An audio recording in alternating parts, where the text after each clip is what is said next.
Bryce, how do you think that game at Texas, an early road trip, tight, close games, kind of helped y'all heading into your first SEC road game?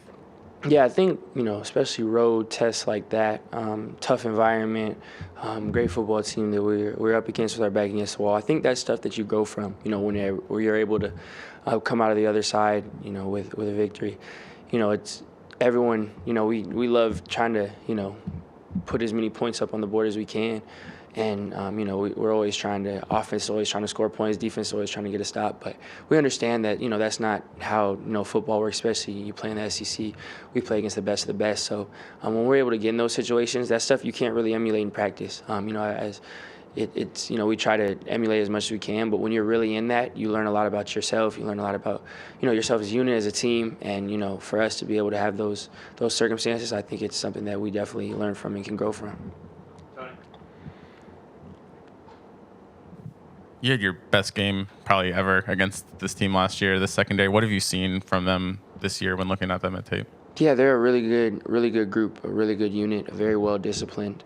They have a lot of talent, top to bottom. It's a talented roster, and you can tell how well they communicate, do some different things, some multiple things, but you could tell they're always on the same page. So very well coached, and really from top to bottom, it's a really good unit. It's, they've done a great job, throughout the year, and I think they were a really good unit last year, and you can see how they've even gotten better and improved this year throughout the games they played. So again, we know it's going to be a really big challenge for us. We know it's going to take everything. So for us, it's just about trying to have the best week of preparation we can to try to put ourselves in the best circumstance. Will Anderson was in early talking about how KoolAid McKinstry's punt returns are really electric. I understand you're probably getting ready to go take the field for offense, but what have you seen from KoolAid's punt returns, and do you have that same kind of just theatrical feeling watching him? Yeah, definitely. I'm always when he's back returning the punt, I'm up and I'm always locked in because we're ready to leave on the sideline, and watching it is honestly really fun.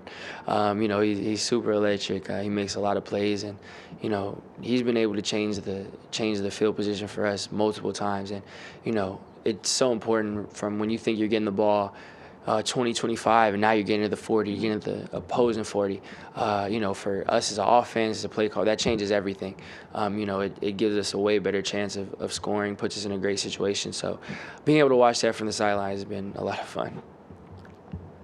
I think you're going into your 20th start at Alabama. Where do you think you've grown since start 1 to start 20? I'm getting old, man. Gosh, you're aging me over here. But I think I definitely feel, you feel more comfortable. You get to see more live reps. You get put in different situations. At this point, I've been in a good amount of them. So, you feel comfortable in all types of situations. And, the more ball you get to play, the more you get to watch, the more live reps you get, I feel like you just get more comfortable. And, I feel like we could say the same as a unit. Just the more we get to play with each other, the more reps we get, the more plays we get to have against different defenses, coverages, personnels, all that.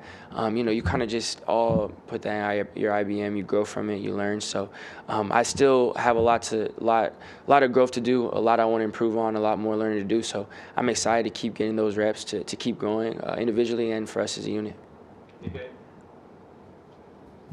Kind of building off that, I guess, are there any conversations you have during the week with the offensive coaches kind of about the game plan or kind of what the playbook you guys are going to be bringing in because you kind of have some of that longevity and some of that experience with the offense? 100%. Yeah, it's constant communication back and forth. Whether it's OB or anyone on the coaching staff. Hey, we're thinking about this. Do you like this?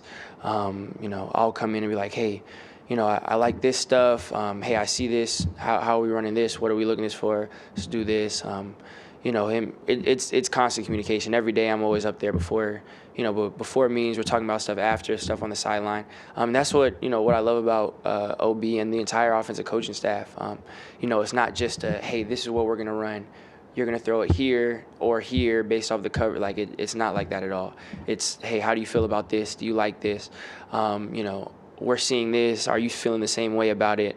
How do you feel about this, Matt? All that stuff. So, again, that as a quarterback, and when you have that sort of relationship with the play caller and the entire offensive staff, it means everything for me. So it's constant communication. We're always going back and forth. I'm pitching ideas to him. I'm bringing in things that I like. He's telling me about the stuff, how he sees things. So for us, we're always going back and forth. There's always constant communication. Going back to that punt return situation, when you see he returns at 30 yards and your field position changes 30 yards, does that change something? Have you already have like an idea of what the play is going to be for the first play, or what's that dynamic like when you're coming out for a first play of it? I mean, it definitely gives us momentum. Whenever you get again, like you said, an explosive return, something that's 30 yards, changes the field position, which we've seen KoolAid do multiple times. It really it gives us that momentum. It gives us that juice as an offense. When you see something like that, the whole momentum changes. We're always in we're always in attack mode, but it just raises it even more. We know we're just that much closer than we thought we were going to be to the end zone. So I think it's really just that momentum, that confidence boost that he's been able to give us on multiple occasions now that really sparks us as an offense. Got a two-parter for you. First part, we've been talking a lot about KJ Jefferson and his mobility. You've been able to show that you've been able to scramble a little bit, especially this year. Can you talk about, for us that don't get to see it on the field, like what that does for a defense when you do go and scramble? And second, when you do come back for the next play after a scramble, do you see like the defense change and kind of respect your running ability after that? I feel like for me, whenever I'm scrambling and running downfield, it's really just a product of taking what the defense gives.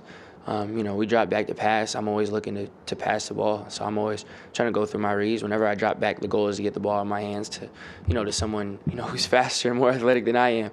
But at times, if things open up and that's what I feel like is best for the team, or as a last resort, whatever it may be, just trying to do what I feel like is best for the team, make the best play, and you try to make sure that the defense is honest, and you can attack and try to exploit whatever the defense gives you. And I feel like it's just again, it's just trying to add a different element to the offense. It's just, for me, whatever I feel like is the best for the team. Every time I drop back, I'm trying to pass the ball, but if something pops, if I feel like we get through my reads and that's what the best decision was, I try to do that. So I guess however the defense takes that or adjusts that, I guess that's up to them. Two more, Charlie, and then Tony. In getting the ball to playmakers on offense, how have you, as the veteran quarterback, tried to kind of help those guys along to make them play better and bring them along with you? Yeah, it's definitely definitely been a theme of just us being a unit, us being a team, and we're always trying to bring each other along. So it's not just in game; it's in practice. If I'm not making throws, if I'm not having a good day of practice, with the receivers, running back, hey, let's pick it up, let's get better, let's connect here. If same thing, if a receiver drops the ball in practice or something, it's me, hey, let's try to be better. We know we're better than that. So I think it's not just me saying, hey, let's bring other people along. It's everyone holding each other accountable, which is just the standard we have here. At Alabama, it's just day in and day out, whether it's on a Saturday or a Monday. Us trying to hold each other to that standard. So we all understand what it should be, what it should look like. So whenever, and it's whatever is me included, whenever someone we feel like isn't playing to that standard, we do what we can to encourage them and bring them with us. Finish up here with Tony. I've got two, but first, when you're going up against a pass rush like Arkansas, we've seen people kind of change their approach when they're going up against Alabama's pass rush. Is that something that you guys kind of do to get the ball out faster? Is that something you're working on this week to maybe kind of? How much do you change your game to kind of adapt against that? Yeah, I mean, we have we have a ton of respect for them in their pass rush. They have amazing rushers. Obviously, they've been really productive in creating sacks and doing a lot of things up front. So for us, it's just feeling like we're doing what's the best for us. Whatever that may be, and that's probably more of a OB type of question. But for me, whatever the game plan is, I'm going to go out there and execute it. We're all bought in. We already know. We have complete trust in that plan. So whatever that plan may be, we're just going to try to do what we feel like is best. And then, do you have a moment that you remember with Drew Sanders, maybe in practice, maybe going up against him? Does anything stand out? Yeah, just how competitive he always was. Someone was really cool out the field, and I could have a conversation with and talk about whatever with. But on the field, very fierce competitor. He always wanted to win. He's always going, giving extra in practice, always working hard. And again, I think just that fierce competitive nature that he has is what makes him so as great of a player as he is. Yeah, I'm done. That's my bad. You're all good. Okay, we're done. For sure. Appreciate you guys. Sorry about that. Okay. Sorry, I was thinking about getting Tony the game plan so he could write the story.